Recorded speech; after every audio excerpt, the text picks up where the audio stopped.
Hello my dear student, welcome back to my channel सरमन lecturer. आज का ये video class 10 Hindi 2024 board exam के लिए सबसे ज़्यादा इंपॉर्टेंट है। 22 फरवरी को आप लोगों का हिंदी का पेपर है और हमारे पास बहुत सारे स्टूडेंट कमेंट कर रहे थे सर हिंदी के जो सबसे ज़्यादा इंपॉर्टेंट क्वेश्चन है वो बताइए जो हर साल बोर्ड परीक्षा में पूछा जाता है। ठीक है, तो आज का ये वीडियो उन्हीं सारे स्टूडेंट के लिए है जो बोर्ड एग्जाम 2024 देने वाले हैं और 22 फरवरी को उनका पेपर है। ठीक है, ऐसे मैं आपको क्वेश्चन लाया हूं ना कि आप लोगों के बोर्ड एग्जाम में डायरेक्ट 100% हिट करेगा। आप बोर्ड एग्जाम में जब पेपर देने जाओगे तो कहोगे सर वही क्वेश्चन आया जो आपने बताया था।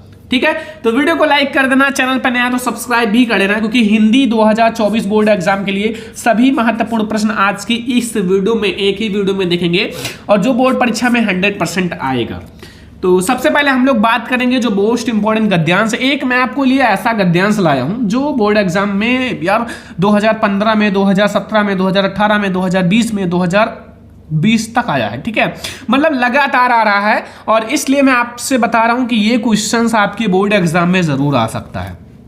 मैंने बहुत सारे गद्यांश पद्यांश सॉल्व कराए हैं, मित्रता चैप्टर, ममता चैप्टर और भी इसरा तुना गई मेरे मन से। आज मैं आप लोगों के लिए लाया हूं एक बहुत ज्यादा इंपॉर्टेंट। देखो, सबसे पहले आपको ध्यान से पढ़ना है, रेखांकित अंश भी है इसमें, सब कुछ है। देखो, जो तरुण संसार के जीवन संग्राम से दूर है, जो तरुण संसार के जीवन संग्राम से दूर है, उन्हें संसार का चित्र बड़ा ही मनमोहक प्रतीत होता है।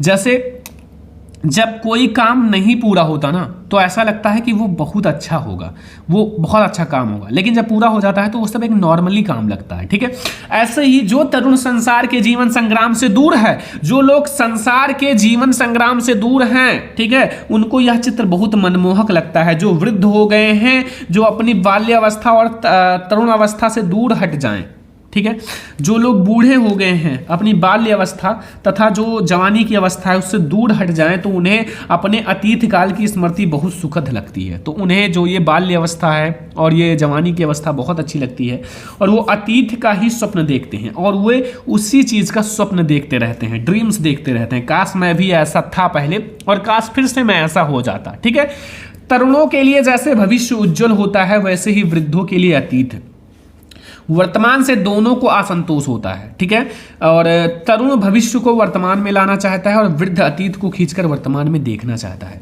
तरुण क्रांति के समर्थक होते हैं और वृद्ध अतीत गौरव के संरक्षक। इन्हीं दोनों के कारण वर्तमान सदैव क्षुब्ध रहता है और इसी से वर्तमान काल सदैव सुधारों का काल बना रहता है। वेरी इंपॉर्टेंट है, आपको कैसे क्या करना है वो भी बताऊंगा। सबसे पहले आप इस गद्यांश को ध्यान से पढ़ लो। जो रेखांकित अंश है उसको आप 2-3 बार पढ़ लो, 2-3 बार। ठीक है, जैसे यहां तक है तो जो तरुण संसार के जीवन संग्राम से दूर है उन्हें संसार का चित्र बड़ा ही मनमोहक प्रतीत होता है और जो वृद्ध हो गए हैं, जो अपनी बाल्यावस्था और तरुण अवस्था से दूर हट गए हैं, उन्हें अपने अतीत काल की स्मृति बड़ी सुखद लगती है, वे अतीत का ही स्वप्न देखते हैं। यह हमारा है रेखांकित अंश। अब इससे रिलेटेड 3 क्वेश्चन रहेगा। पहला वाला, प्रस्तुत गद्यांश का संदर्भ लिखो 2 नंबर का। दूसरा, रेखांकित अंश की व्याख्या करो 2 नंबर का। तीसरा, संसार का चित्र बड़ा ही मनमोहक लगता था 2 नंबर का। 6 नंबर, यानी कि 6 मार्क्स आप क्लियर करने वाले हो तुरंत ही। ठीक है, बहुत इंपॉर्टेंट है। तो सबसे पहले हम लोग देखेंगे इसका जो गद्यांश का संदर्भ, तो संदर्भ हम लोग साथ में लिखेंगे ताकि आप लोगों को बहुत ही अच्छे से समझ में आए। ठीक है, तो चलो हम लोग संदर्भ को साथ में लिखते हैं। देखो, सबसे पहले ये जो है क्या लिखूं पाठ से लिया गया है, जिसके राइटर पदुमलाल पुन्नालाल बख्शी जी हैं। ठीक है, नाम बहुत अच्छा है। तो देखो, सबसे पहले आपको क्या करना है, इसका संदर्भ लिखना है। तो संदर्भ तो मैंने बहुत बार बता रखा है कैसे लिखना है, अगर आपको नहीं पता है तो मैंने बहुत बार बता रखा है, फिर से बता रहे हैं। ठीक है, प्रस्तुत गद्यांश हमारी पाठ्य पुस्तक, हमारी पाठ्य पुस्तक। अब ये क्या है, हमारा हिंदी है ना, तो हिंदी को आप ब्लैक से लिखना। देखो, इसमें जो हाईलाइट पॉइंट होते हैं उसको आप ब्लैक से लिखना, इतना ध्यान रखना। ठीक है, हिंदी के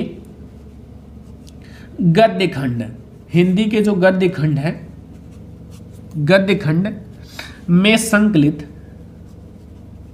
गद्य खंड में संकलित, और इस चैप्टर का नाम क्या है या फिर इसके राइटर सबसे पहले लिख दो, श्री पदुमलाल पद्मलाल पुन्नालाल बख्शी, ठीक है, द्वारा लिखित। अब इस चैप्टर का नाम देखो, चैप्टर का नाम और लेखक का नाम ब्लैक से ही लिखना, ठीक है। इससे बहुत ही ज्यादा अट्रैक्टिव आपकी कॉपी लगती है। क्या लिखूं, क्या लिखूं, ठीक है। निबंध से अवतरित है, ये निबंध है ना, क्या लिखूं, निबंध से अवतरित है। अब देखो ये हो गया हमारा पूरा संदर्भ, ठीक है। 2 नंबर आपको इसी पर मिल जाएगा तुरंत ही, इस पर आपको 2 नंबर मिलता है।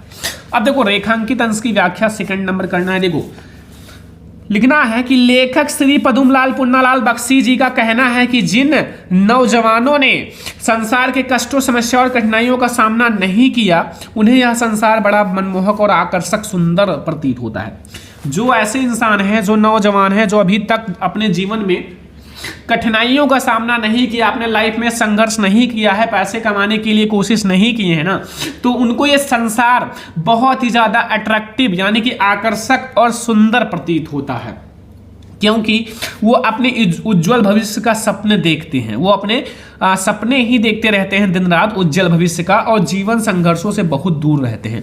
और जीवन में जो संघर्ष है, जो लड़ाई है, जो संघर्ष करते हैं, उनसे वो अभी दूर हैं, क्योंकि अभी वो छोटे हैं। और दूर के ढोल भी सभी को सुहावने लगते हैं, और जो दूर के ढोल होते हैं ना, वो सबको सुहावने लगते हैं। जब आपके पास बजते हैं तो वो क्या बहुत बेकार लगता है, कहते हो कान खा रहे हैं, ठीक है। और जो व्यक्ति अपनी बाल्यावस्था और जवानी को पार करके वृद्ध हो चुके हैं, जो व्यक्ति है जो अपनी बाल्यावस्था और जवानी इसको पार कर चुके हैं और बूढ़े वृद्ध हो चुके हैं, वो बीते समय के गीत गाकर प्रसन्न होते हैं। तो वो सपने देखते रहते हैं, काश मेरी भी बाल्यावस्था होती, काश मेरी भी जवानी की अवस्था होती, वो सपने देखते हैं। कुल मिला के सब सपने ही देख रहे हैं। नवयुवकों से भविष्य दूर होता है। जो नवयुवक होते हैं, नवयुवकों से भविष्य दूर होता है, और वृद्धों से उनका बचपन बहुत दूर होता है, हो गया होता है। इसलिए नवयुवकों को भविष्य तथा वृद्धों का अतिथि प्रिय लगता है, ठीक है। जो नवयुवक होते हैं उनको भविष्य में क्या करना है, कैसे हमें अमीर बनना है, कैसे क्या काम करना है, उसको सोचकर वो बहुत ज्यादा प्रिय होते हैं, बहुत ज्यादा प्रसन्न होते हैं। और जो वृद्ध होता है वो अपने पुराने समय को सोच कर प्रसन्न होते हैं, ठीक है। मैं भी कभी ऐसा था, मैं भी यही काम करता था, ठीक है। तो ये हमारा हो गया रेखांकित अंश की व्याख्या। तीसरा क्वेश्चन है, संसार का चित्र किसे बड़ा मनमोहक प्रतीत होता है। तो देखो संसार का चित्र ऐसे युवाओं को बड़ा ही मनमोहक और आकर्षक प्रतीत होता है जो जीवन रूपी संग्राम से भी दूर हैं, जो अपने संघर्षों से दूर हैं, जो अभी जीवन रूपी संग्राम से दूर हैं, अर्थात जिन्होंने संसार के कष्टों, समस्याओं और कठिनाइयों का सामना नहीं किया है, जिन्होंने अभी तक संसार के कठिनाइयों, समस्याओं और इन सब का सामना नहीं किया है ना, उनको ये जो है बड़ा ही मनमोहक प्रतीत होता है, ये संसार बड़ा ही सुंदर लगता है, ठीक है। तो ये हमारे 3 क्वेश्चन हैं, 6 नंबर आपका 2-2 नंबर देकर जाएगा ये सारा, ठीक है। तो ये हमें सबसे पहले मैंने आपको गद्यांश सॉल्व करा दिया जैसा आपके बोर्ड एग्जाम में आएगा, और आई होप कि आपको समझ में भी आ गया होगा। तो अब हम लोग देखते हैं मोस्ट इंपोर्टेंट पद्यांश। तो अब हम लोग देखेंगे पद्यांश, वेरी इंपॉर्टेंट पद्यांश है, और ये भी 6 ही मार्क्स का आपके बोर्ड एग्जाम में आएगा, ठीक है, 6 नंबर का। ध्यान से समझना, जितना मैं आप लोगों को समझा रहा हूं ये सारे क्वेश्चंस आप लोग बहुत ही ज्यादा ध्यान से समझो, क्योंकि बोर्ड एग्जाम के लिए बिल्कुल इंपॉर्टेंट क्वेश्चन है, ठीक है।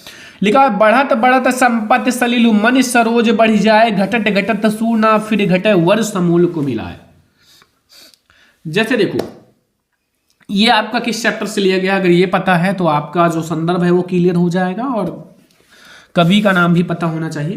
तो सबसे पहले हम लोग एक क्वेश्चन देखेंगे, संदर्भ प्रसंग व्याख्या, इस पर आपको मिलेगा 6 नंबर, ठीक है। एक क्वेश्चन भी रहता है, तो आप जैसे बढ़त बढ़त में कौन सा अलंकार है ऐसे करके, ठीक है, तो वो भी आप कर सकते हो। तो देखो संदर्भ में ये हमारे इसके जो राइटर हैं, जो कवि हैं, वो बिहारी लाल जी हैं, और हमारा जो भक्ति नीति में नीति शीर्षक और भक्ति अलग है, तो ये नीति शीर्षक से है। किससे है? नीति शीर्षक से।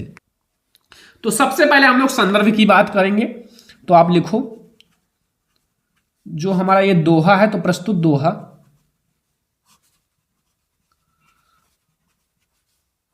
जो कविवर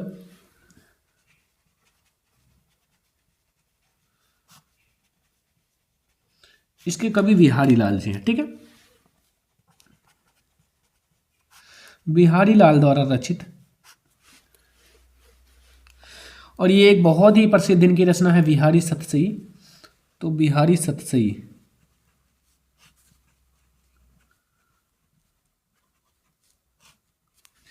बिहारी सतसई से हमारी पाठ्य पुस्तक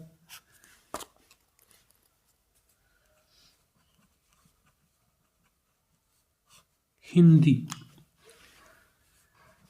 के काव्य खंड, अभी तक हम लोगों ने गद्य खंड देखा था, अब काव्य खंड देखेंगे, में संकलित एक नीति शीर्षक है। क्या है? नीति शीर्षक से लिया गया है।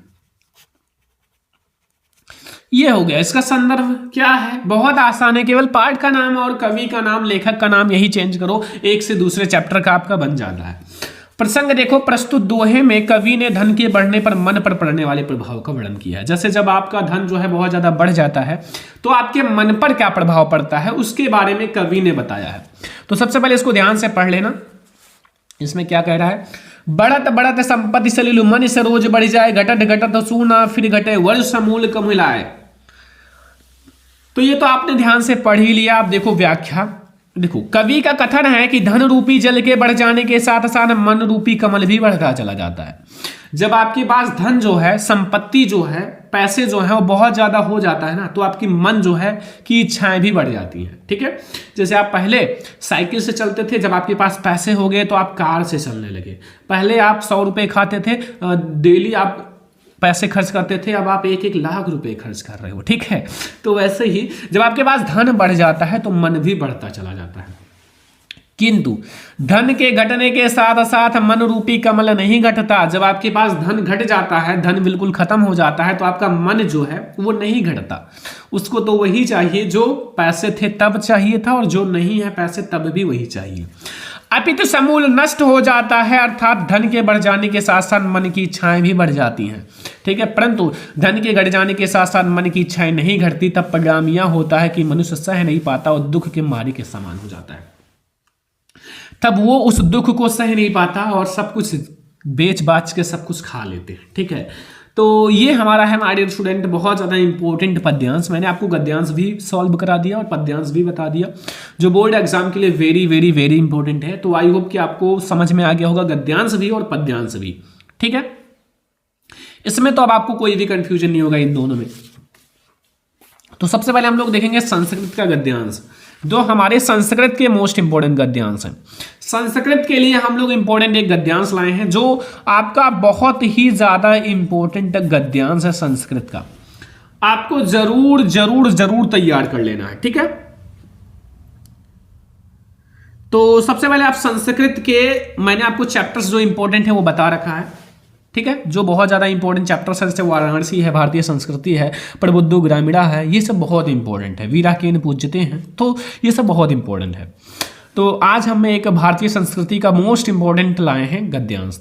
ठीक है, संस्कृत का लिखा हुआ है, अस्माकं संस्कृति सदा गतिशीला वर्धते, मानव जीवनम संस्कृतम ऐसा यथा समय नवम नवम विचारधारम स्वाभिकरोति, नवम शक्ति चा प्रणोति, एंड अत्र दुरागाह नस्ति यति युक्तम युक्तम कल्याणकारी चाह तदत्र सहर्षम गृहतम भवति, एतस्याः गतिशीलः रहस्य जीवन मानव जीवनस्य सहस्रम मूलम निहित, तद यथा सत्यस्य प्रतिष्ठा स्वम सर्वभूतेषु संभावः विचारेषु अवतराम आचार्य दृढ़ता चेति।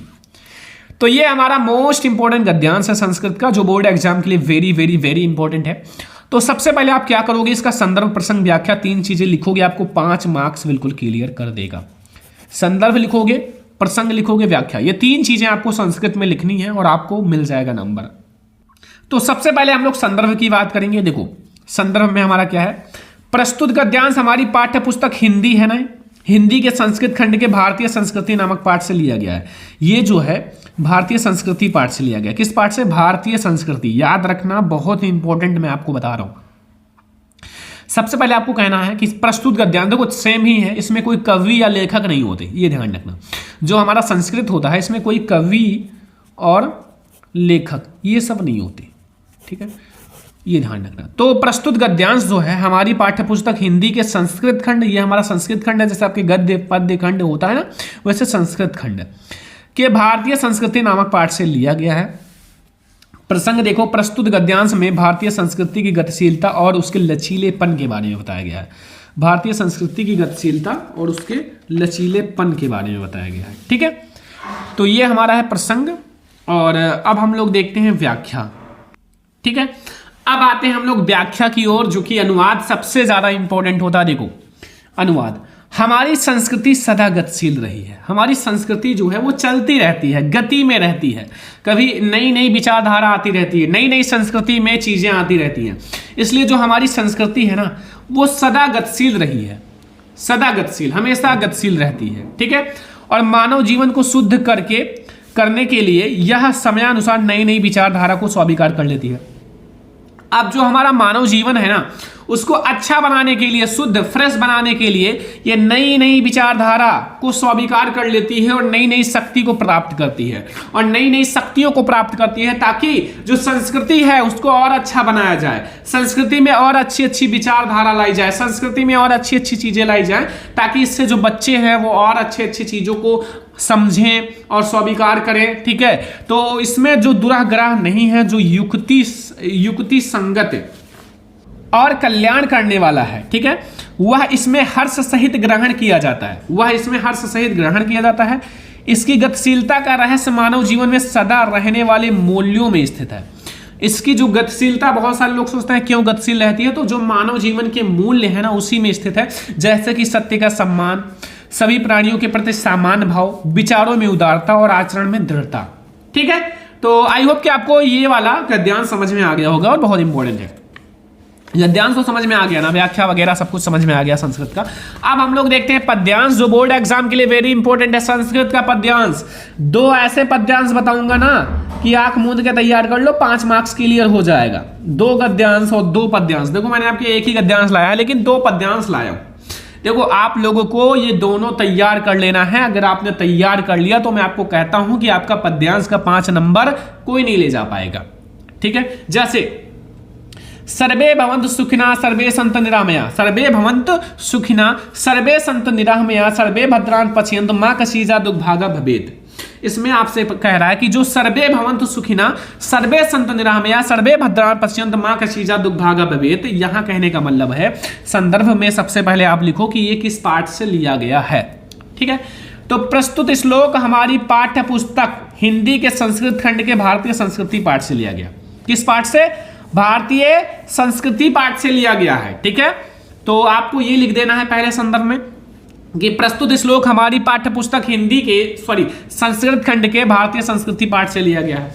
प्रसंग है, प्रस्तुत श्लोक में भारतीयों की मूल भावना पर प्रकाश डाला गया है, ठीक है। इसमें तो हमारा भारतीयों की जो मूल भावना है, भारतीयों की जो संस्कृति है उसी पर प्रकाश डाला जाएगा ना इस चैप्टर में।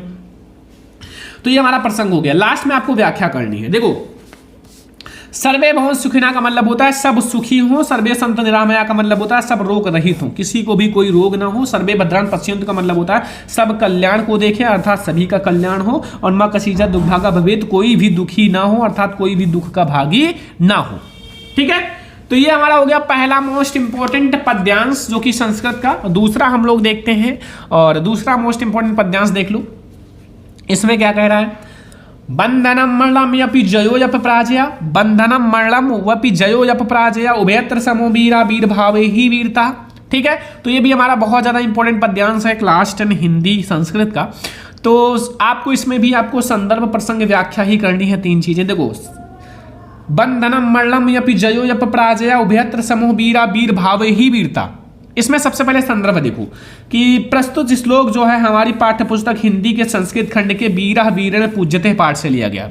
जो हमारा बीरा बीरण पूज्यते पाठ आप लोगों ने पढ़ा है, बीरा केन पूज्यते है, बीरा बीरण पूज्यते, ठीक है, तो इस पाठ से लिया गया है। प्रसंग देखो, इसमें सिकंदर और पुरुराज के संवादों द्वारा वीरता को परिभाषित किया गया। इसमें जो सिकंदर और पुरुराज हैं उनके संवादों के द्वारा वीरता को परिभाषित किया गया है। लास्ट में व्याख्या समझो, बंधन हो अथवा मरण हो, बंधनम मरणम अपि जयो या पराजया, बंधन हो अथवा मरण हो, मतलब बंधन होने का मतलब दो लोग साथ में जुड़े जैसा शादी होता है, और या फिर मरण हो, जीत हो या हार हो, जीत हो या हार हो, दोनों ही अवस्थाओं में वीर समान रहते हैं। वीर भाव को ही वीरता कहते हैं। देखो, चाहे उनका बंधन हो या मरण हो, वीर हमेशा वीर की तरह रहते हैं, न डरते हैं न ज्यादा खुश रहते हैं, ठीक है। और जीत हो या हार हो फिर भी उनको कोई दिक्कत नहीं, ठीक है, वो वीर हैं, ठीक है, उनको हर हाल में अंत तक जीत मिल ही जाएगी, ठीक है। वीर भाव ही वीरता, दोनों अवस्थाओं में वीर एक ही समान होता है। तो ये आज का हमारा क्लास 10 हिंदी का इंपॉर्टेंट क्वेश्चंस, ठीक है, गद्यांश पद्यांश, संस्कृत के गद्यांश पद्यांश सारे मैंने आपको करा दिया। आई होप कि आपको ये हिंदी के क्वेश्चन बहुत अच्छे से समझ में आ गया होगा, और जो जो मैंने बताया उसको नोट कर लेना। बोर्ड एग्जाम के लिए वेरी वेरी वेरी इंपॉर्टेंट है क्लास 10 हिंदी के लिए, ठीक है। तो आज का ये वीडियो कैसा लगा कमेंट बॉक्स में जरूर बताना। इस वीडियो को ज़्यादा से ज़्यादा लाइक करना, शेयर करना, और अगर चैनल पे ना तो सब्सक्राइब कर लेना। चलो फिर हम लोग मिलते हैं नेक्स्ट इंपॉर्टेंट वीडियो में, तब तक के लिए जय हिंद, वंदे मातरम।